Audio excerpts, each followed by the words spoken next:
mention one story. We had technology, and then ADRA had donated some Land Rovers. Those were the only means of transport that we had to go on outreach and other things. And I think we had 3 of them. Now, when we were going on a field trip, I was a zoology major. I remember this particular time we were going to Mount Elgon. So you would go to the technology, which was just at the end of this red building that is, you see some of the old buildings there. You would go there and ask, we wanted to find out which vehicle we are going to use. And they will show you a body, the body of the vehicle. That's the one you are using. There'll be no seats inside, there'll be no engine. And they tell you, that's the vehicle we are going to be using. So we will go and pack. And sure enough, the technology guys were so good. When you come back, they would have put it all together. And then you will get into this vehicle, and you drive up the mountains.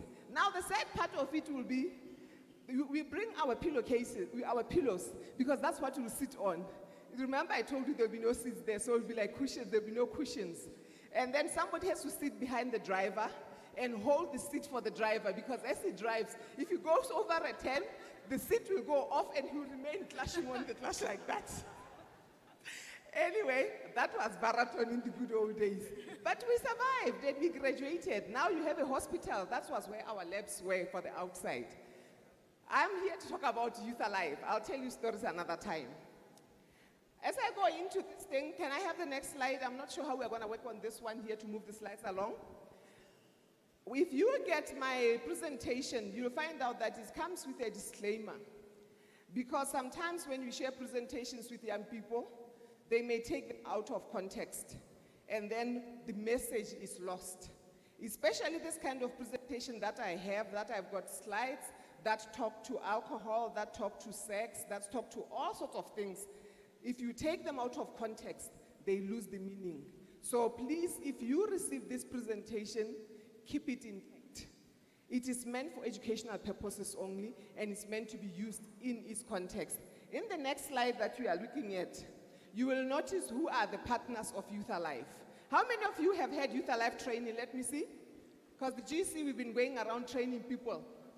This is not good. There are too few of you. I had hoped that half of you will stand up and say you have had training.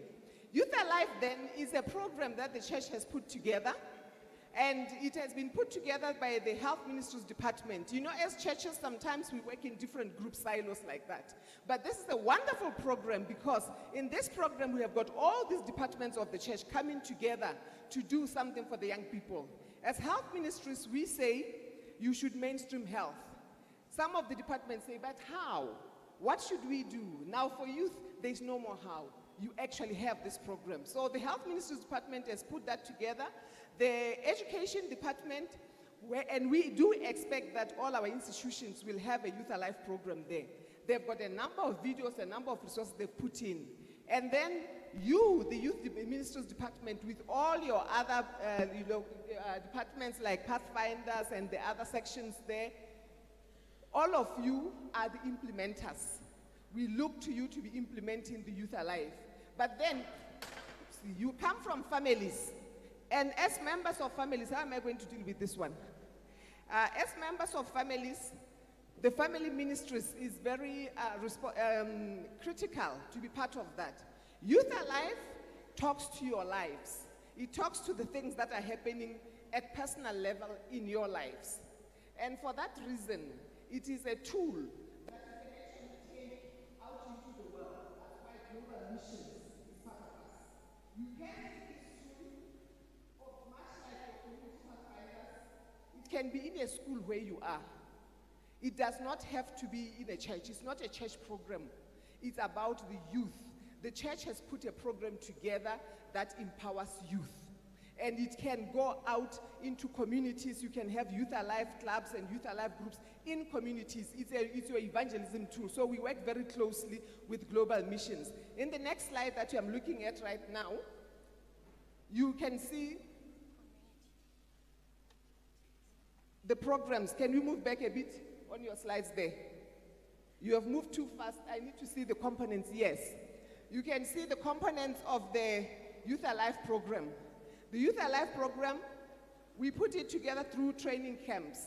I'm having a very few minutes just to talk about this, but those of you who've gone to a training would notice that we take a whole week to help you, inculcate in you what that program is. So we talk about training. And in the Youth Alive, we have got resources that are shown on the next slide. One of the resources that we have is the training. I know that the General Conference has done its training in the SID. We have done training also in the in the ECD. I believe, have we done in WAD? WAD? We have not done WAD yet. Okay, I believe the teams will be coming to WAD, but ECD and SID have had their training. When you get your training, we've got a lot of resources. It comes with manuals. This is a facilitator manual. They give you the soft copy of that, and you can see how you make sure that you spread that. That's the facilitator manual. Then you've got the participant manual. These are some of the resources that you get from there. And then we've got the Youth Alive handbook.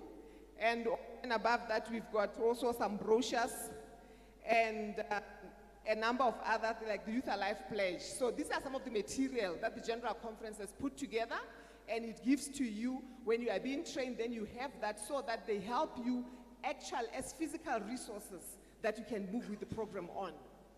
In the Youth Alive, we talk about friendship groups. Can I have the next slide that is talking to friendship groups? A friendship group is the critical part of the Youth Alive. Why? Because Youth Alive touches on critical issues that are personal. And it's not easy. Well, I can do it. I'm not so sure how many people can do it. To come and open up to people that are strangers.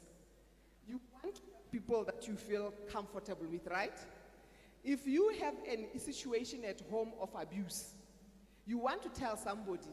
It's not in the prayer band where you say, "Can you pray for me? My father beats me every night." It doesn't work like that. You open up when you are in a group of friends. So we encourage that you'll be having friendship groups, maybe up to about 10 members, because it allows you then to open up. It allows you to gauge when you are ready. Maybe you have other people. I know that a number of young people are struggling with addictive things, and I'm going to talk about that in a little while. Maybe you are struggling with alcohol. Maybe you got baptized when you were already drinking, when you're coming from there, and they didn't give you the tools to stop drinking. But you don't want them to find out in the church that you are struggling with that. You are not likely to go and open up on a platform, are you? Will you? Nah, I don't think so. But if you are in a group of friends, you are able to begin to work with other people who can take you to a place where you can find assistance. So this is why we are saying that these kinds of groups are what we are encouraging. How do you form a group? It's all written in the manuals there.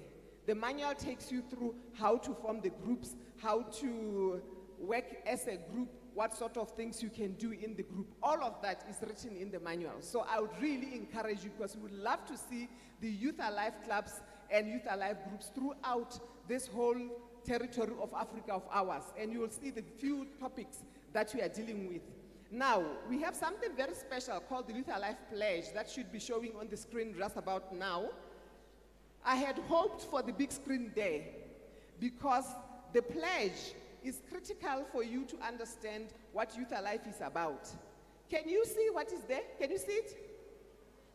No, yes, okay, then I am going to say that, and I would like you to repeat after me. It's in you saying it that you will begin to understand what the pledge is about. Pledge. Say after me, please. Pledge. I pledge to choose Jesus Christ as my highest power. I want to be healthy and happy. I will say no to alcohol. I will say no to tobacco. I will say no to illegal drugs. I will say no to pornography. I will say no to compulsive gaming. I will say no to any unhealthy behavior. I will help my friends to say no to these things too.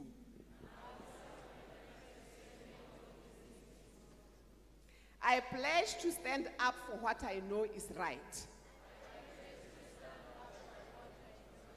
My choice fully alive. If I run out of time, that is what Youth Alive is all about. The issues of saying no to all these things, the empowerment, and how do you go about that. Do you see that? I hope you don't forget what I'm talking about, but if for whatever reason you forget everything I'm saying, remember the pledge, because it will give you the stage of what Youth Alive is all about. Now, in Youth Alive, in the next slide, the critical part of Youth Alive, we talk about empowerment. You can get on internet and Google search the Seventh-day Adventist and ICOR, that is written like that. It will help you to understand what ICOR is, the Church of Refuge. That's the church is a place where young people should be running to. I won't go much into that. It's a whole program. You can see it. But it encapsulates part of the critical things on Youth Alive. It's about empowerment. Empowerment includes mentoring. Mentoring people to become what they should be. Leading, training. And we take our impetus on that book, Unlikely Leaders by Mrs. White. It says, the church is God's fortress, his city of refuge, which he holds in the world in revolt. That's what our churches should be. Young people are struggling with those things we just talked about, the alcohol, the drugs, the pornography, all those things. They need to come to church and find refuge in there. And the spirit of prophecy talks about that. Just as I mentioned on empowerment, we define in the next slide, empowerment, as a process where a more experienced person supports another. I'm not seeing it on the slides. Please, next slide.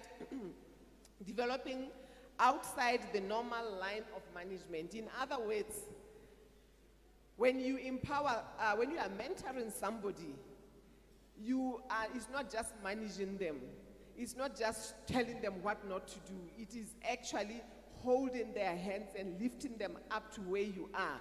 In the next slide, Mrs. White talks about, in the same book, Unlikely Leaders, says, workers who refuse to team up with others, who have had long experience in the work of God, will be unable to tell the difference between the false and the true.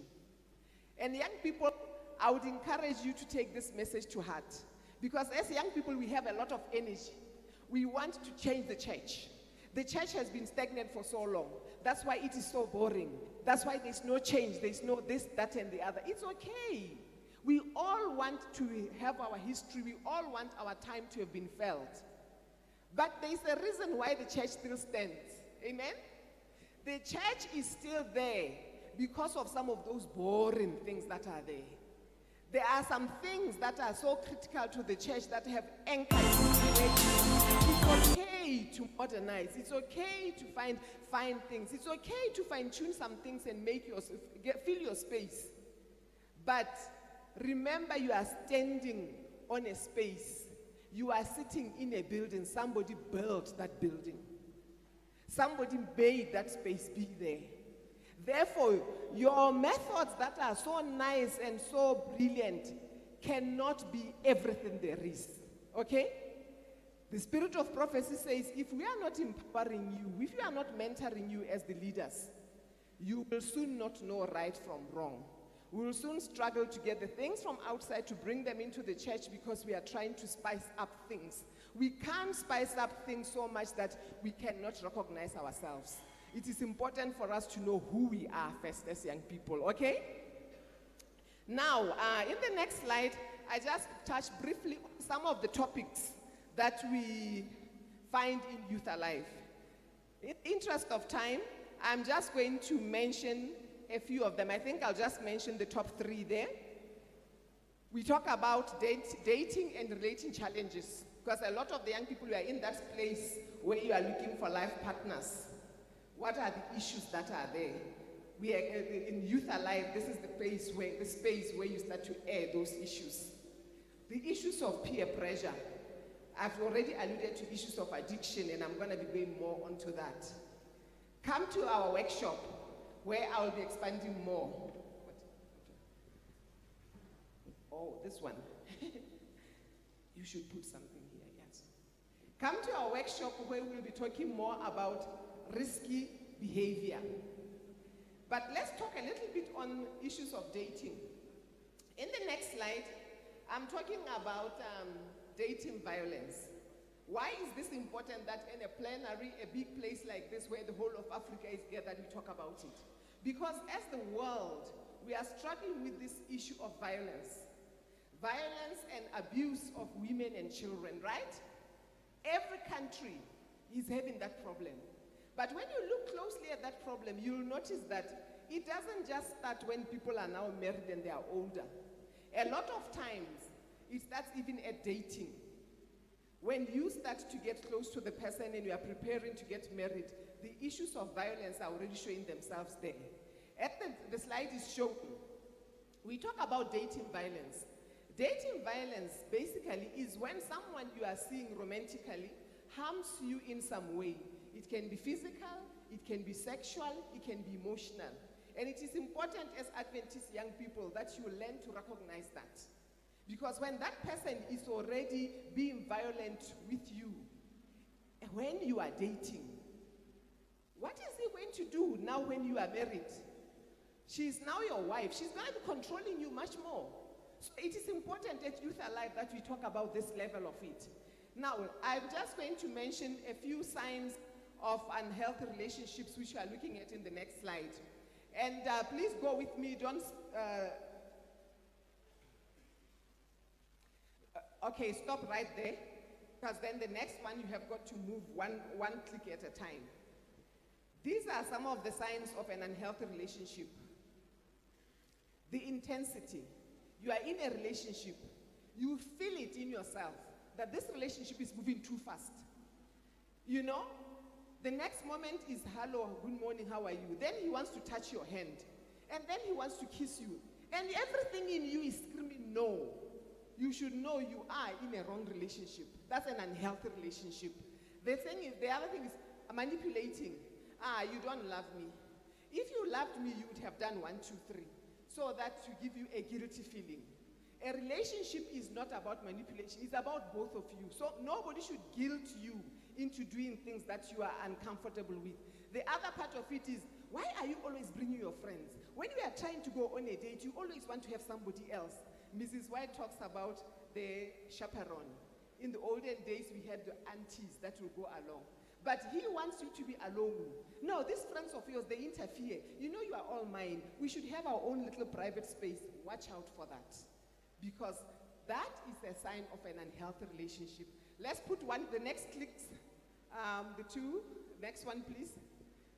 Okay. Isolation. Put the next click.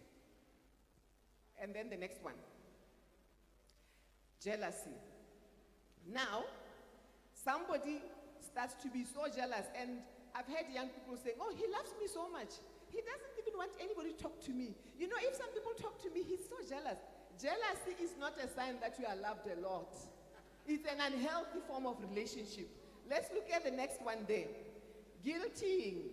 I think we've talked about that one. Give me the next one. Sabotage. You come up with plans to go to church. He's somehow so great that he has managed to, maybe the car is not okay, maybe, there's always something. And you don't understand, why is it that every time I want this to be done, this happens? The person is simply sabotaging your plans so that you end up where he or she wants you to end up. That is a sign of an unhealthy relationship. Let's look at the next one, just to click the next two. Deflecting responsibility. Why don't you do 1, 2, 3? But that is yours to do. But that is yours to do. That person is already starting to abuse you because you are the only one who's taking all the responsibility. And then on the next one, oh, she is just a girl. She can't do anything. You know, girls are not good at these kinds of things. Boys don't do that. That's belittling you. You are a full person as you are. That is a sign of an unhealthy relationship. And then I think let's get the last click on this one here. He's gonna go mad. If he comes in here and he finds that I haven't cleaned, have you had those kinds of relationships? He comes and he finds that I've moved his things from here to there. Oh, he's gonna blow up. These unpredictable tempers. Try to get help before you tie the knot with such a person. Because that is where we end up with the abuse and the violence and these all things we are talking about in the family. I want you to look at the next video. I hope it plays. It talks to peer pressure. Can we play the next video, please?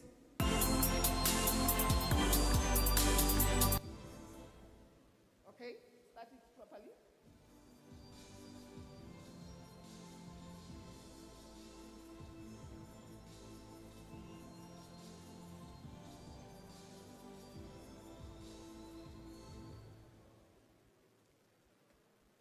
Why did you stop?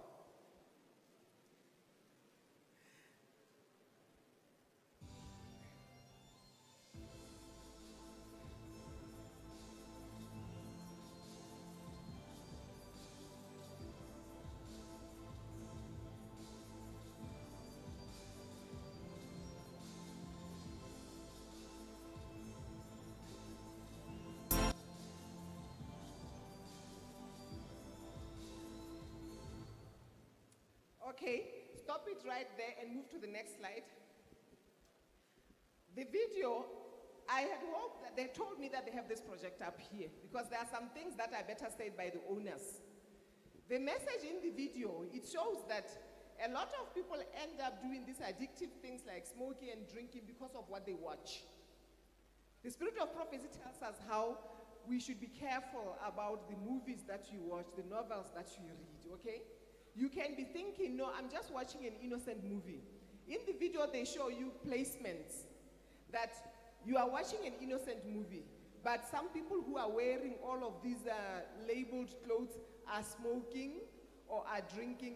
It's building in your subconscious that if I use a Nike, if I use a Reebok, I'm using the sports trademarks out there, then I am a cool person. But this so-and-so, who is the icon for this particular brand, he was smoking. In your mind, it says smoking is okay. So those are some of the things that you have got to watch out for. Now, some of the topics that we cover is addiction. In the next slide that we are looking at, is looking at addiction. I'm going to take a few minutes talking about addiction because it is a big problem now. What is addiction? I've put up a definition there. Addiction is the repeated involvement with a substance or activity that has a deemed pleasurable effect on you, but it is harmful to you. It doesn't say that you know or you don't know. The only thing that you know is when you have done that thing, you feel so good, you feel so happy, you feel so relaxed, whatever it is, the kind of your definition of pleasure. But as you are doing that, that thing is hurting you. Now, in the next slide, I'm taking you through a little bit of a deep science course talking about this hormone that we call dopamine. The body has got a hormone that we call dopamine, which is called a happy hormone. It's a very, very interesting hormone. It's released in the brain. Now, the hormone, the body can stimulate the release of that hormone through all your senses. It can be stimulated through taste. You eat a sweet. It tastes so good. Tomorrow you want to eat it again because you want to get that taste, that nice taste. It's not so much about the taste, it's what is going on in your brain. The same thing can be stimulated through your eyes. That is why you've got pornography addiction. Because you look at something and you look at something and you look at something and now, when you get that feeling, tomorrow you want that again. So you put that thing again and you look again and you look so that you keep getting the feeling. It can be with ears. You are listening to certain type of music. When I listen to it relaxes me. I've got to just listen to this over and over again. You keep looking for that feeling. It's the same thing with the nose. That's why you've got your cocaine that is being smoked, sniffed through the nose, because it goes into the nose and it hits the spot. And it's like, and you keep going for that feeling. It can also be stimulated through touch. That is why all of us want to be touched, including babies. A baby screaming and whatever, you hold it and grab it, it releases that and the baby feels, and you see them that way. So that hormone is the critical thing when it comes to addiction. Then the next slide here, I am showing you the cycle of addiction. The cycle of addiction is a very simple but complex cycle. Remember the senses that we've just talked about? So you go and indulge in the activity.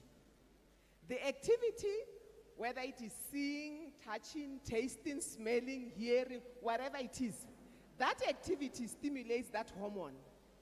When the dopamine level reaches a certain level in your body, you get the aha feeling. You get that nice, fuzzy feeling that you get out of it.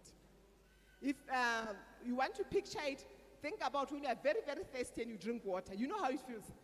Phew, that's refreshing. Somebody who smokes is the same kind of thing. He smokes and then, phew.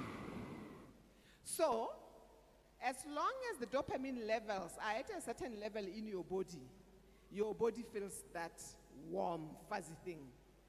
But then, it happens that you've got substances in the system that are meant to destroy that dopamine because it's not meant to stay at that high level. So after some time, the level of dopamine in your bloodstream goes down. And when it goes down, comes the slump again. You see this person who was so high, and then it's like, I can't do anything. And sometimes it goes so negative, they start to shake. And then they feel, the only way to get back again is for me to do what? Smoke again, if it is smoking. Watch a new movie, if it is a new movie. Drink something, if it was something you drank. So they go back again, and they drink it, and the dopamine level goes high and high. You understand? You see how it goes? So then you get into that cycle of addiction. So over and over again, the people keep doing that. Why do people then do it? Let's look at the next slide. People get into addictions because they want to, first and foremost, relax. You've heard that. I just want to relax myself. Some people get into the next point, they want to experiment, especially young people. How come they look so happy? They seem to be much better than me, so you want to experiment. The problem is, once your brain has been touched with that, you get into that cycle. And then you keep wanting to get that feel good that you had that next time. Next slide. Yes, the next point talks about the feel good. The next point talks about you want to escape feelings. I'm feeling so down. I'm feeling so low. What can I do? Let's go to the pub. If you go to the pub, you'll feel much better. That's how you end up in that cycle. Others, they've got, in the next few points, just click the next two, they're trying to cope with feelings of loss. People have started getting on drugs because they were feeling down, they have lost something. I've heard this one. I want to go and tell her, or gentlemen, I want to go and propose to her, but I can't. I want courage. Who has ever seen courage living in a bottle? You know that? They go and take a little bit of courage to stiffen the nerves so that they can go and talk. And then next time, every time you have to do something, you need a bit of courage. And that courage is not a prayer. It is somewhere hidden at the bottom of the bottle because you keep drinking to get to the bottom. You understand? And then you get into that cycle of addiction. And of course, you can do it because you want to fit in with friends. And the next point. Now, let's talk quickly through the next slide, please. There are three types of addictions that I'm going to talk. Just let all the three of them roll quickly. I'm running after time. Addictions, we find them in three different areas. Substance addiction or abuse, activities, and people. Those are the most common ones. Before I get into the next ones, I'll just talk about people because I don't think I have slides on that. Many of us don't realize that you can be addicted to a person. You know that? You feel that I can't do this thing unless this person is here. And this is why in many countries we've got, in my country they call them passion killings. Do they call them in your country? When the girlfriend or boyfriend don't want to be together anymore, the other one then kills the other one. And that is where they say, no, if I can't have him, nobody can have him. Or, I can't live my life without you. And girls like to say that, please don't leave me, don't leave me. You know I cannot survive without you. Hey, you are addicted to the person. You cannot have a person who is such a lifeline that you can't live with. When you are with that person, the dopamine levels shoots up. So you have to be with the person all the time. So addiction can be about the person. Let's go to the next slide because I'm looking at substance addiction and I'm having only 10 minutes left. Substance addictions, these are some of the main ones that we have. They are not the only ones. We talk about alcohol. I'm mentioning them because we are experiencing them in the church. Our young people in the church are struggling with this. Alcohol, tobacco. In our areas now we are having marijuana being legalized, makes it very difficult. And then different psychoactive drugs, which means drugs that act on your brain. This can be prescriptive, or there can be some that we are getting on the street. The education department has put together the next video that's going to be playing. Let's play the next one. Play that video, please. Watch and let's listen. No, not that one. Go back. Prescription drugs. Almost 50% of teens think that using them is safer than using illegal street drugs. No, that's not. We are not playing the right video. Not true. Please press play on that. Yes, that one. Press play there.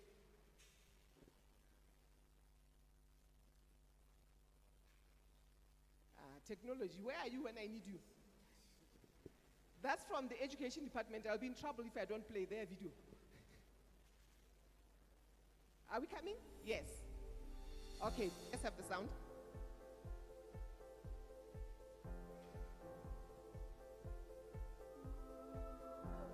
What your church, school, teachers, parents, and others rarely tell you is how much fun drugs and alcohol can be.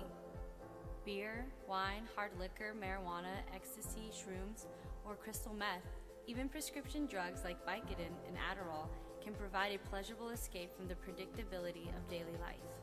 Softer drugs like alcohol and marijuana can also be great stress relievers. There is research to suggest that these actually have health benefits. And yet, it is a core value of the Seventh-day Adventist Church to not drink, do drugs, or abuse narcotics.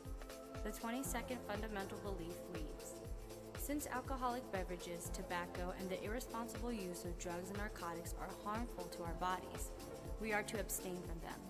Instead, we are to engage in whatever brings our thoughts and bodies into the discipline of Christ, who desires our wholesomeness, joy, and goodness. Are Adventists not aware of recent research regarding marijuana and alcohol? Don't Adventists know that having that third helping of cheesecake, those 4 super links, or weighing 300 pounds can be worse for you than having a beer on the weekend? Didn't Jesus turn water into wine? Doesn't the Bible say that those with a heavy heart should be given strong drink? Maybe you already use drugs and alcohol, and nothing noticeably negative has happened. You might even know a brother, sister, parent, uncle, friend, or other loved one that consumes alcohol or narcotics on a regular basis, and you may think they're doing just fine. The honest truth is that many people drink and do drugs and live long, happy, and productive lives. So why don't Adventists drink or abuse narcotics? Simply put, the Adventist value of healthy living reduces unnecessary risks and allows us a fuller, richer life. You're young, and you'll live forever, right? Truth be told, unless Jesus comes, you're going to die, and chances are you'll want to put off your death. Here's a short list of the negative effects of alcohol on your body from the National Institutes of Health.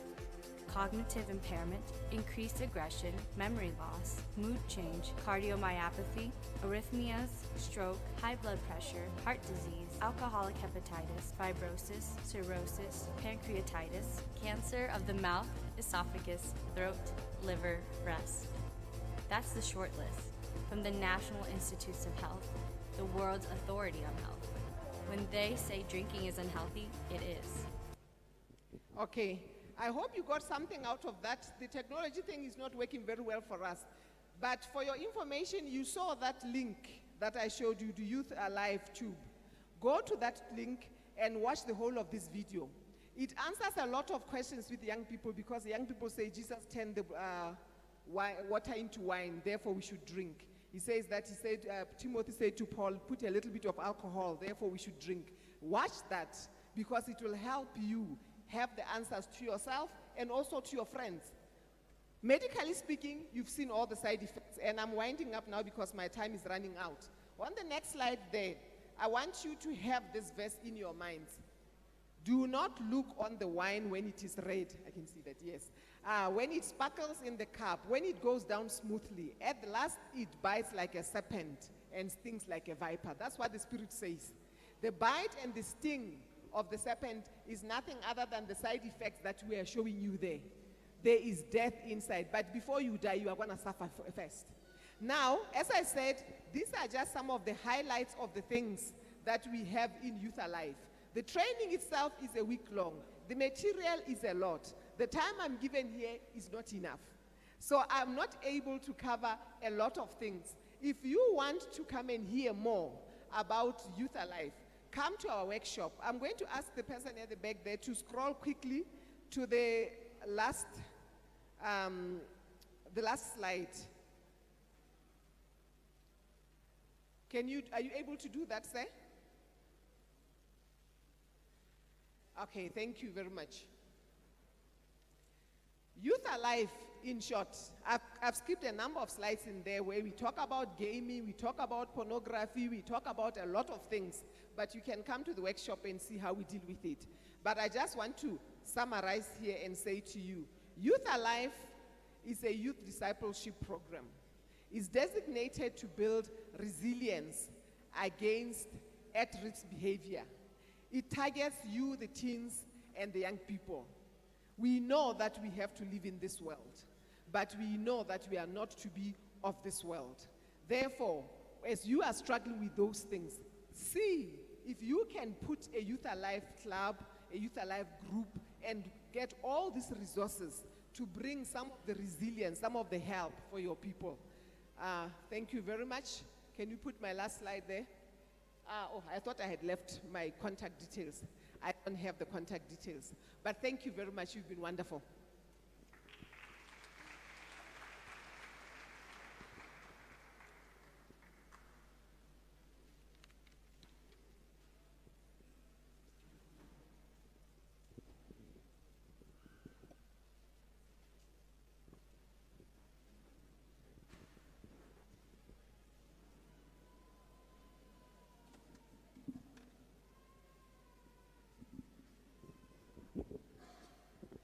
Good afternoon. Good morning. Oh, you are paying attention. That's nice. Good morning, everyone. Announcements. There will be a change in the order of the program. So in the program, it says we're going to have official opening later in the evening. But actually, we've changed it around, so we're going to have it at 2 o'clock. When are we going to have it?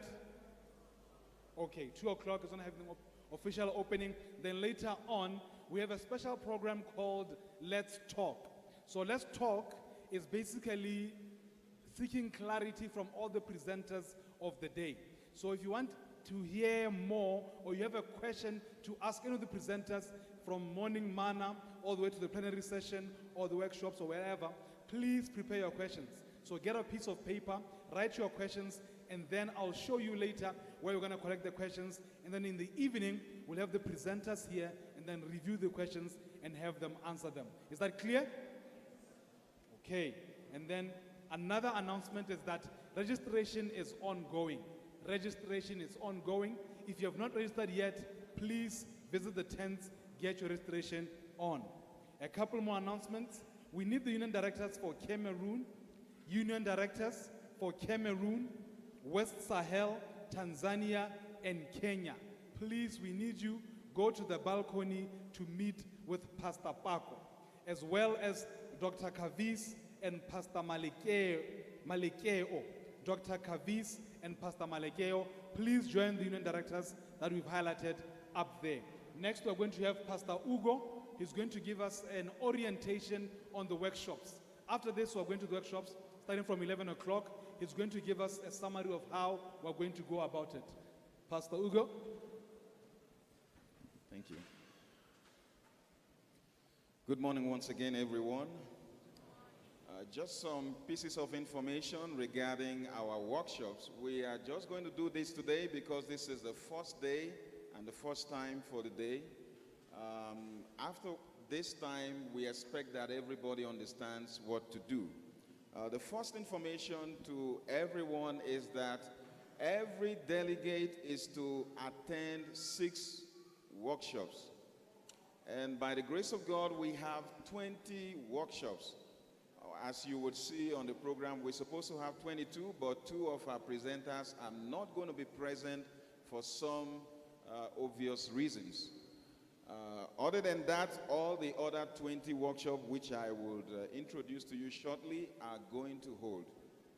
Then the other information you need to know is that we expect a minimum of 50 persons in each of the workshops and a maximum of 70.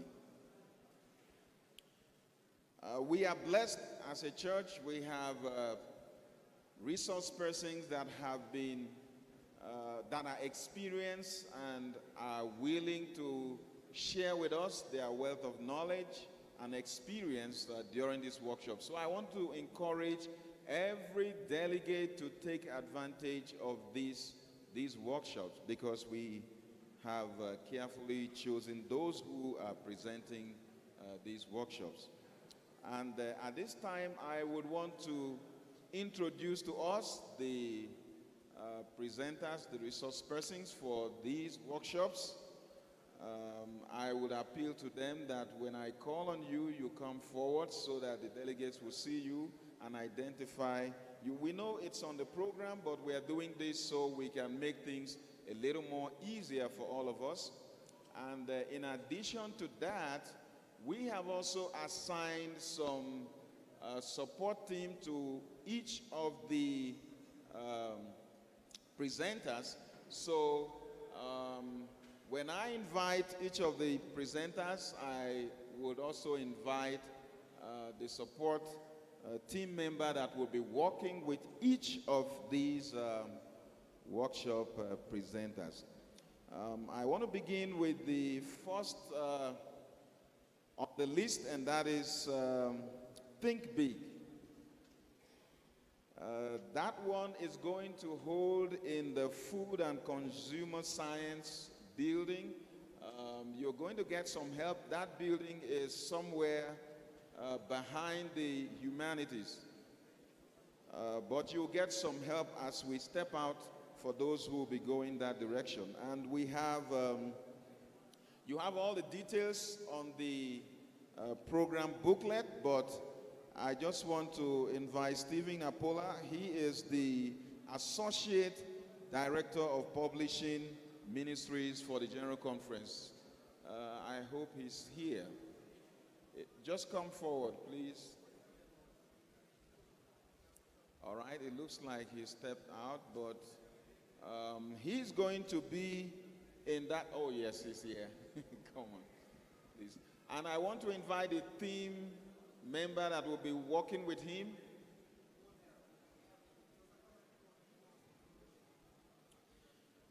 So this is for the Think Big workshop. And I believe we all need to think big in this generation. So avail yourself of this workshop.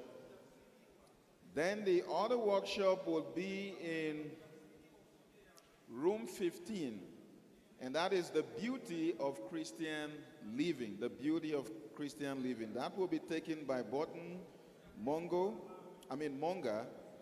the youth director for North Zambia Union Conference. Where is he? Please come forward, Pastor. Okay. And at the same time, I want to invite the support team that will be working with him. Support team member, please come forward. This workshop will be taking place in room 15. Room 15 is also behind the Humanities building. You would be directed. I think it is kind of close to the Food and Nutrition and Consumer Science building. The other workshop is the Senior Youth Leadership Curriculum. This would be taking place in room 17. We have Malembe Fields, Malembe Tatasi Fields. He is the youth director for the Northeast Congo Union Mission. Let me invite him to come forward. Thank you. And the support team member, please come. These other workshops will be in the Humanities building, and that's a building just next to the church here.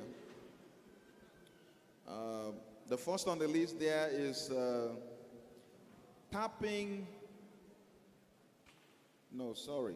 morality. The workshop on morality, and that would be in room 104. And I have Eugene Leon Franch. He is the executive secretary of the Zimbabwe Central Union Conference. Welcome, Pastor. The support team, please come. All right, the next is tapping on the power of digital media. This one is another interesting one for young people. We have Gideon Mutero from the General Conference.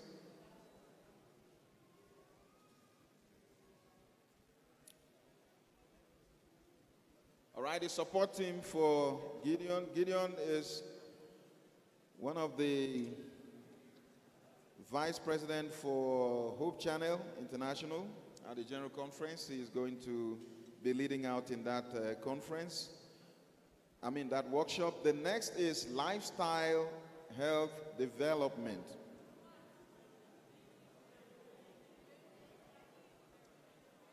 Pardon? The room number, I'm sorry.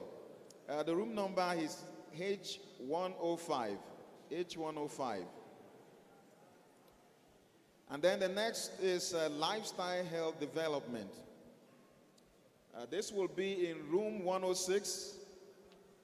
We have Alexi Laguno from the General Conference. Also, he is the executive director for Adventist AIDS International Ministries. Okay. The support team, please come forward. Then the next is worship dynamics. That will be in room 101 in the Humanities building. We have Sustain Samson Mfune. He is the Associate Children Ministries Director for the General Conference. Welcome, Pastor. Welcome, sir. And then we have Youth Alive. That will be 101. Youth Alive will be in H204. We have Bangwato Ramabu. Please pardon me for the last name. I have some challenge. She is the Health Ministries Director for SID. The room number is 204. H204. H204. And then the next is public evangelism, and that will be in room 203. H203. And we have Kisses for that. He is the Deputy Vice Chancellor for Student Affairs in this university. Maybe he's somewhere attending to some issues, but he would be present in room H203 at the appointed time for public evangelism workshop. The next is cross-cultural relations, and that will be in room 201, H201. We have Oscar Osindo. Oscar Osindo is the Associate Director, Institute of World Missions for the General Conference. We heard him this morning.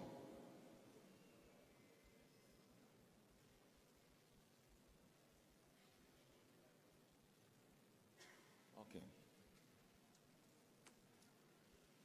You're welcome, Pastor. And then the support team. That will be in room 201. Then the next is committee boardroom etiquette.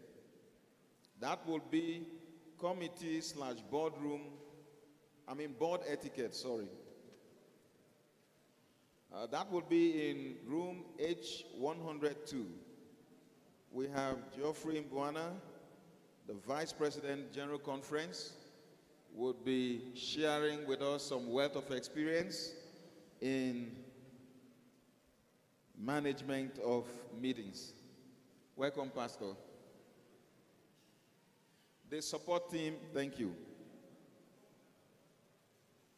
Then we have the Spirit of Prophecy, Relevance on Youth Ministries. That will be in room 207, and we have John Enang, the Adventist Chaplaincy Director and Spirit of Prophecy for WAD. I understand he arrived a few minutes ago. I don't know if he's made his way down here already. Otherwise, he would be present in room 207 at the appointed time. Then we have volunteering. This one would be in the conference room at the Humanities Building. The conference room, Humanities Building. And we have Mafosa. I don't want to try the first name. She is advocate of the High Court, Supreme Court, and Constitutional Court of Zimbabwe. Is she here?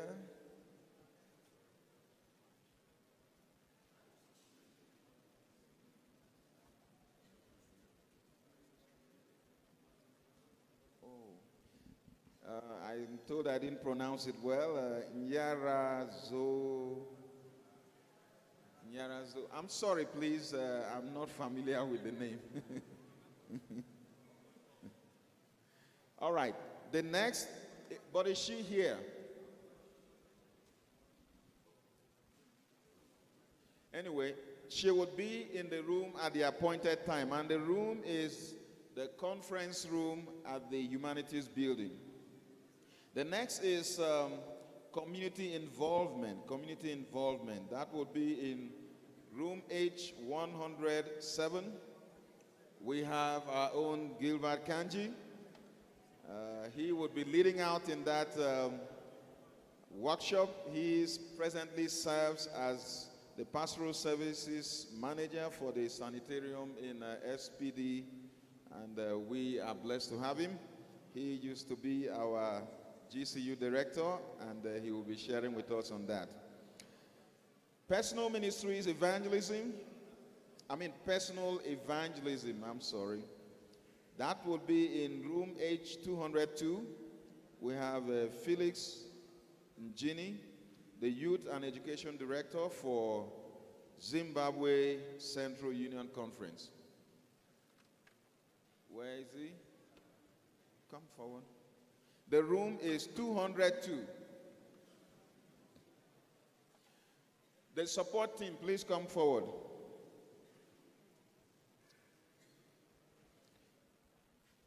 Then we have the other workshop would be the place and role of the Bible in this contemporary era.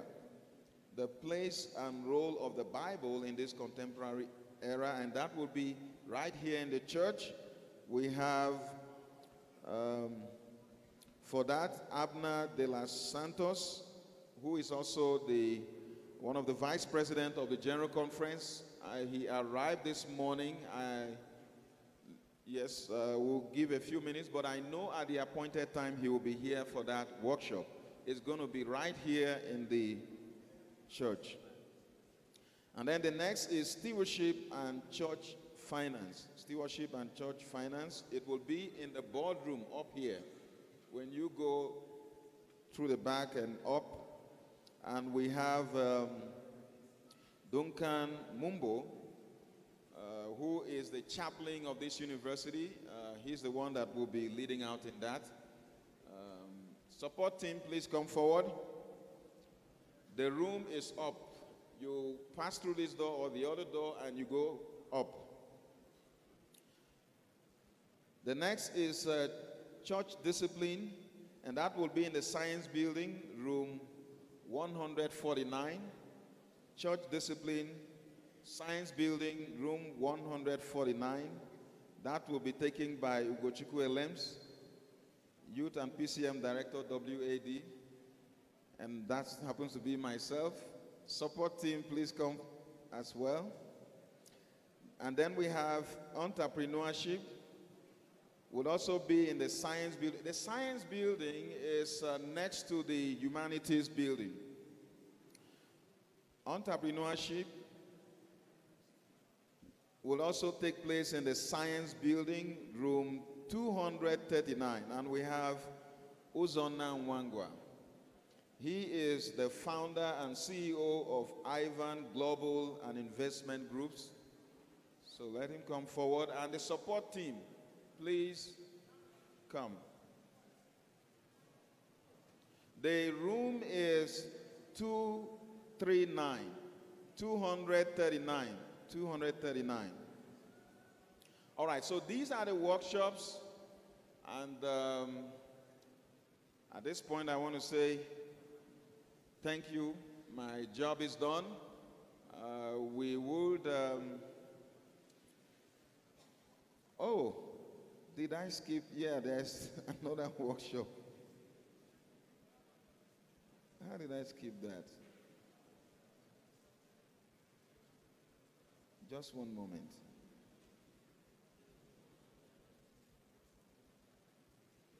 Oh. I'm sorry.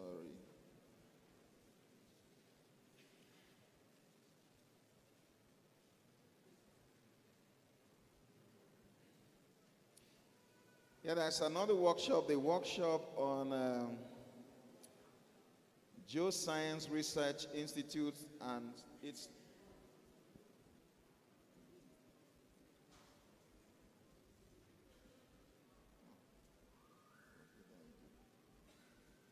Please pardon me, we just have a little... Okay.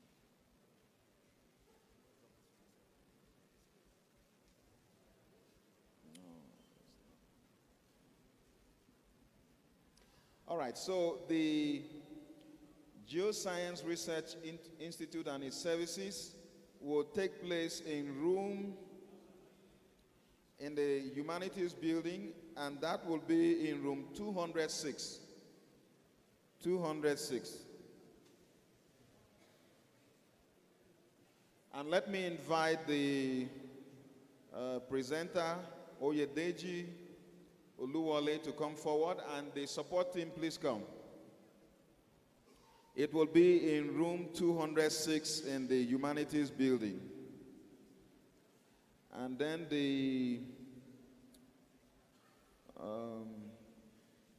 one moment.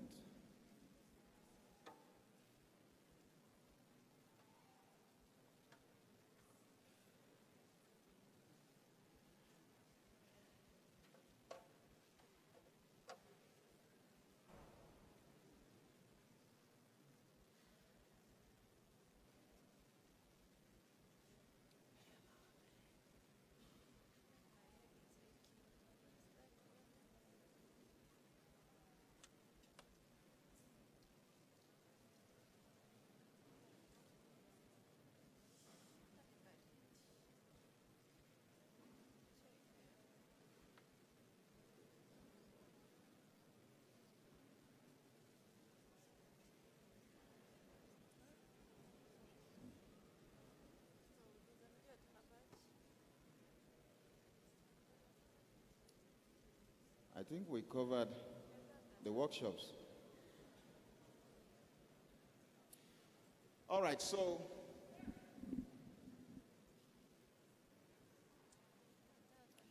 at this point we would want to pray, and then we'll have a short break, and we expect that within the break everyone goes for the various workshops that you want to attend.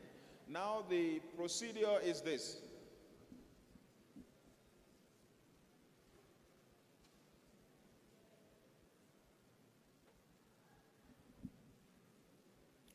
Now the procedure will be this.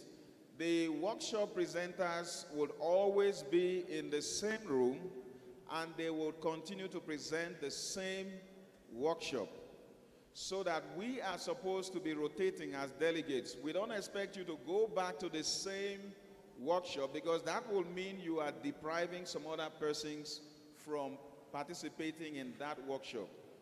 We expect that when we go for this immediate workshop, you attend just one, and then by the next, until you have 6 workshops on the whole. So please don't repeat a workshop, so that you don't deprive other people from benefiting. Again, let me just run through. We have Think Big, and that will be in the Food and Consumer Science building. We have the Beauty of Christian Living, room 15. Senior Youth Leadership Curriculum, room 17. Morality, H104.